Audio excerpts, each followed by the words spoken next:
안녕하십니까, 이성수의 증시 토크입니다. 자, 오늘 시장이 조금 쉬어가는 흐름이 나오고 있습니다. 자, 이러한 시장 흐름을 보다 보니까 문득 이런 생각이 들었어요. 자, 어떤 생각이냐?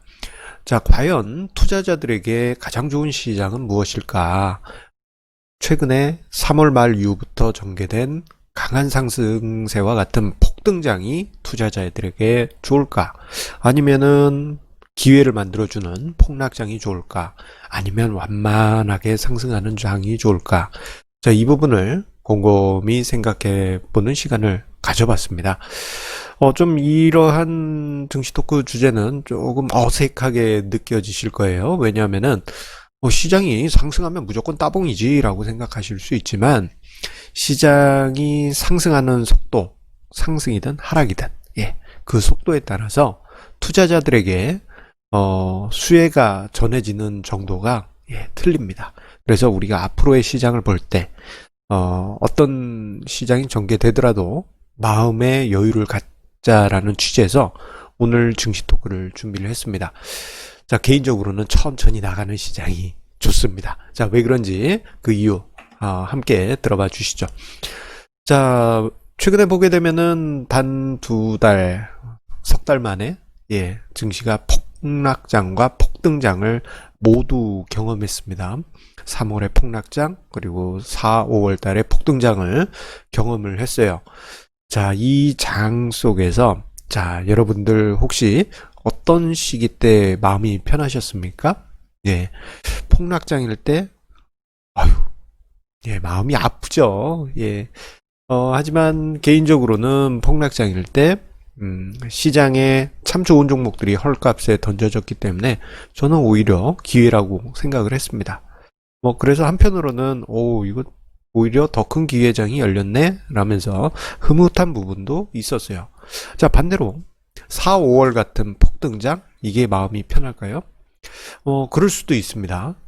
그런데 어떤 단점이 있느냐? 폭등하는 장은 또 샤프하게 떨어질 수 있기 때문에 이러다가 또 폭락장 오는 거 아니야? 이러한 뭐랄까 땅 꺼질까 걱정하는 그러한 느낌 때문에 어찌어찌 할지 모르는 그러한 불안한 심리가 만들어지는 게 또 사실이지요. 또 한편에서는 충분히 주식을 매수하지 않은 상황에서 폭등을 하게 되면 그것처럼 마음 아프고 오히려 폭락장보다도 더 배 아픈 상황이 만들어지게 됩니다. 자, 그런데 이러한 장들 과연 폭등장이 마음이 편했는가? 폭락장이 마음이 편했는가? 이건 좀 뭔가 모순된 부분이 있어요. 생각 자체가 모순된 부분이 있는 것 같은데 한번 과거의 폭등장과 폭락장 그때 나타났던 현상들을 한번 보도록 하겠습니다. 자, 대표적인 폭등장을 생각해 보면요. 98년 IMF 최정점을 찍었던 98년 여름부터 해서 99년 여름까지입니다. 자, 이때 당시 단 1년 만에 주가지수가 4배 폭등했어요. 단 1년 만에 주가지수가 4배. 주가지수가 40% 상승한 것도 아니고 주가지수가 4배 상승했습니다. 종합주가지수 280포인트대에서 1000포인트를 훨씬 넘어갔으니 그때 당시 정말 대단했습니다. 어마어마한 상승률이었어요. 자, 이때 당시 분위기 어땠습니까? 아마 모르시는 분들이 대부분이실 텐데 그때는 바이코리아 열풍 해가지고 예전 현대증권에서 한국을 다시 살립시다 하면서 배를 일으켜 세우는 그런 CF도 나오면서 바이코리아 펀드에 가입하세요 이런 분위기가 엄청났습니다. 자, 그 시기 때 증시 상승뿐만 아니고 종목들도 많이 오르긴 했어요. 특히나 그때 당시 IT 버블이 전 세계적으로 전개되던 상황이어서 자, 종합주가지수 상승뿐만 아니고 디저트로 코스닥 버블도 엄청나게 전개됐던 것이 99년 그때 당시 강세장이었습니다. 자, 그런데 그때 당시 이 좀 뭐랄까 좀 아쉬운 부분이 시장에 있었어요. 뭐냐면 사람들은 폭등장을 원하긴 해요. 그런데 폭등장이 나오게 되면요. 어떤 현상이 나타났냐면 차별화 장세가 나타나게 됩니다. 이게 무슨 얘기냐? 이게 차후에 우리나라 증시가 만약에 진짜 폭등장이 나오게 되면 저 현상 또 반복이 되게 될 겁니다. 차별화 장세, 가는 종목만 가는 그러한 장세가 나타나는 것이에요. 그래서 저때 당시는 IT 종목만 상승했다고 말씀드렸잖아요. 그러다 보니 IT 종목은 뭐 10배, 뭐 몇십 배, 심한 경우에는 몇백 배, 발음이 안 될 정도입니다. 예, 그렇게 상승했는데 그냥 여타 뭐 참 좋은 종목들인데 좋은 종목들인데 IT 종목이 아니다 하는 종목들은 그냥 예 정말 실망스러운 주가 상승률을 만들기도 했습니다. 자, 그때 당시 뭐 미국에서는 워렌 버핏이 이제는 뭐랄까 이 투자의 대가가 아니고 이제 은퇴해야 될 사람이다라는 식으로 비아냥을 듣기도 했을 정도입니다. 자, 그렇기 때문에 폭등장이 오게 되면 지수가 상승하는 건 좋지만 차별화 장세가 나타난다는 점에서 어떻게 보면은 투자자 전체가 웃기는 좀 어려운 그런 부분도 있고요. 그리고 단기간에 폭등하게 되면 반드시 폭락장이 찾아오게 됩니다. 화려한 불꽃놀이 빵빵빵 터트리고 폭락장이 찾아와요. 자, 지금 화면상의 차트는 그때 당시 코스닥 지수입니다. 자, 5분의 1 토막 났습니다. 자, 이때 당시 코스닥 지수가 최고점 292.55를 찍었어요. 290 몇이면 뭐 지금보다도 뭐 이건 낮은 수준 아닙니까? 라고 생각하시겠지만 나중에 코스닥 지수가 너무 하락해 가지고요. 2000년대 중반에 이걸 곱하기 10한 게 지금 코스닥 지수입니다. 그래서 코스닥 지수 차트 보시면요. 2925.50 이렇게 찍혀 있습니다. 예. 얼마나 많이 떨어졌으면 지수 자체를 10배를 했겠습니까, 나중에. 자, 5분의 1 토막이 나면서 예. 지금 기준으로 보면은 500포인트까지, 그때 당시 기준으로는 50.25포인트까지 코스닥 지수가 폭락했습니다. 지수가 5분의 1 토막 났으니 종목 단위에서는 뭐 100분의 1 토막 그런 종목들 정말 많았습니다. 그래서 강세장은 정말 화려하긴 한데 좀 마주하기가 좀 저는 개인적으로 좀 싫습니다. 차별화 장세와 그리고 그 다음에 찾아올 폭락장 때문에 개인적으로는 오히려 폭등장을 싫어하는 편입니다. 자, 반대로 폭락하는 장 같은 경우에는 예, 개인적으로는 저가 매수의 기회라고 생각해요. 지금 화면상의 차트를 보게 되면 이게 2008년 금융위기 당시 주가 지수인데요.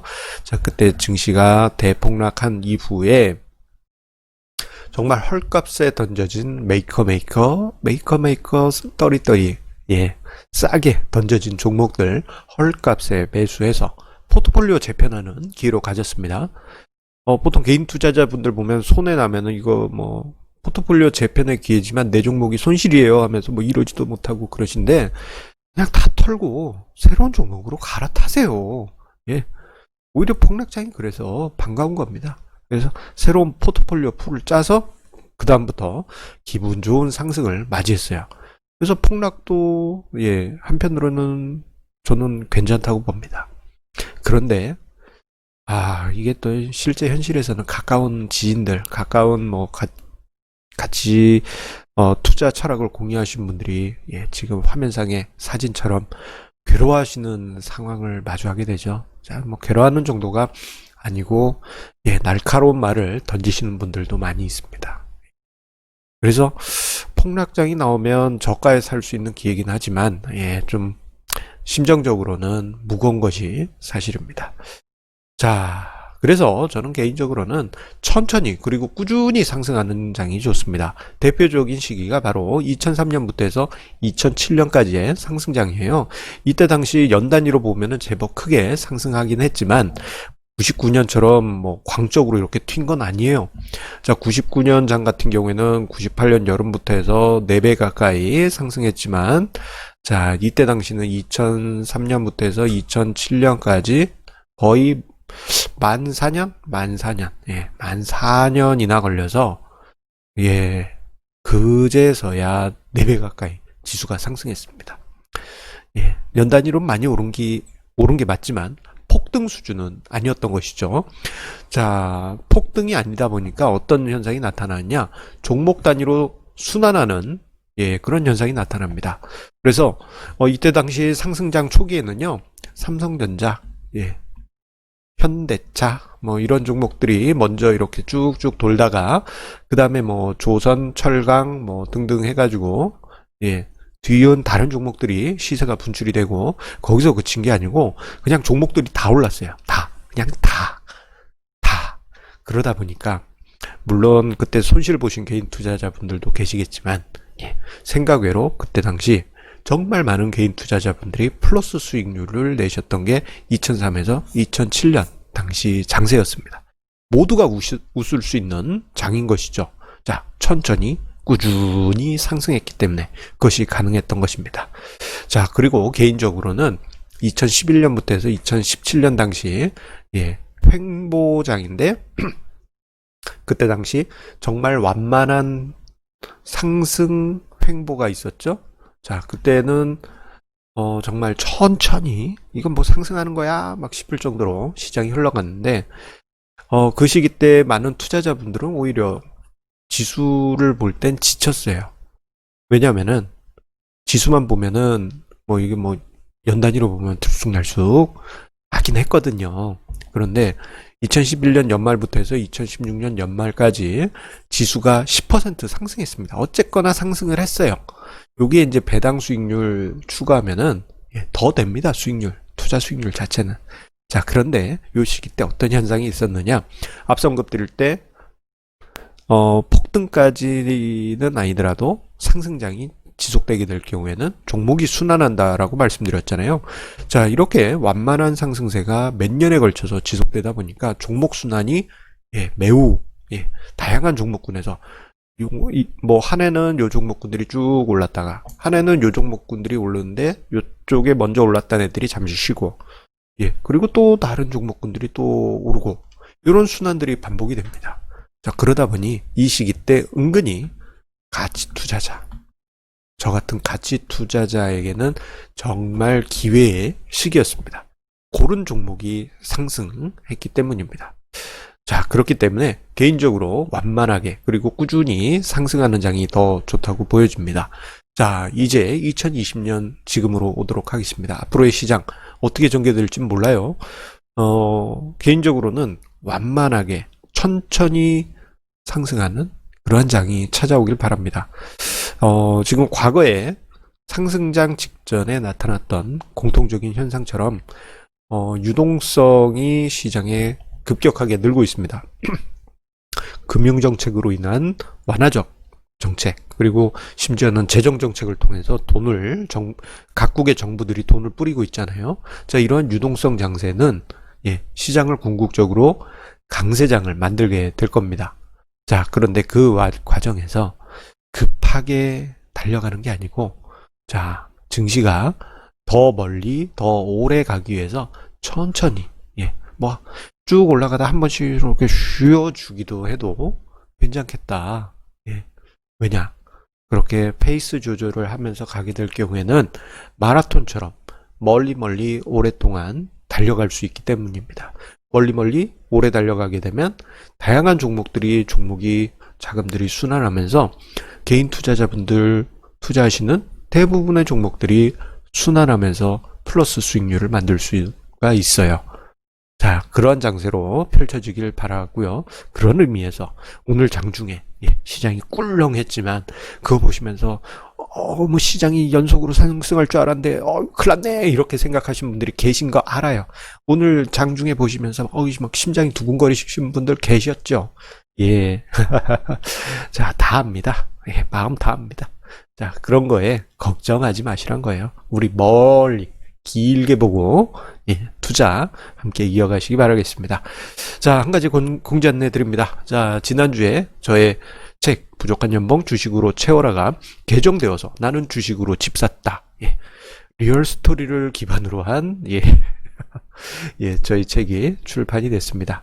자, 직장인 그리고 소상공인으로 있는 여기 책 속의 주인공 7명의 주인공이 마치 소설처럼 예, 주식 투자를 함께 공부하는 에피소드와 함께 여러 가지 예, 노하우들을 녹여서 책에 제가 적었습니다. 예, 투자에 부담 없이 기준 마련하고자 하신 분들 저희 책과 함께 성공 투자 만들어 가시기 바라겠습니다. 자, 항상 우리 애청자님의 구독, 좋아요, 알람 설정 예, 감사드리면서요. 자, 내일이 금요일이죠. 자, 내일 5월의 마지막 날이고 또 세미나도 있는 날입니다. 내일 또다시 알찬 주제로 찾아뵙도록 하겠습니다.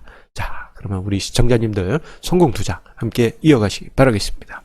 감사합니다.